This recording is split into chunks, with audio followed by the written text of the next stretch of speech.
Veneto zero PFAS, Italia zero PFAS.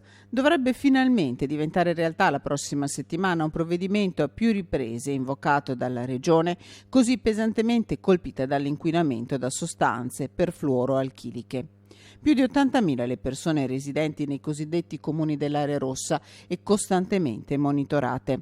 Secondo la notizia via Twitter lanciata dal ministro Costa, la prossima settimana sarà firmato il decreto interministeriale per determinare i limiti ai PFAS che per noi devono essere PFAS zero.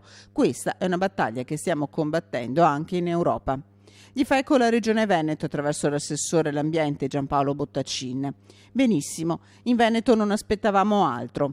Ora non ci resta che attendere il provvedimento augurandoci che vengano fissati limiti restrittivi come in Veneto. Una settimana importante per la lotta all'inquinamento da PFAS, con l'avvio del primo PSA, Piano Sicurezza Acqua, una sorta di bollino blu nell'acquedotto di Madonna di Lonigo. Ma la lotta contro i PFAS prosegue. Dalla Regione è partita una nota informativa diretta alla Procura di Rovigo con i dati di monitoraggio sulla presenza di CC604 nel fiume Po.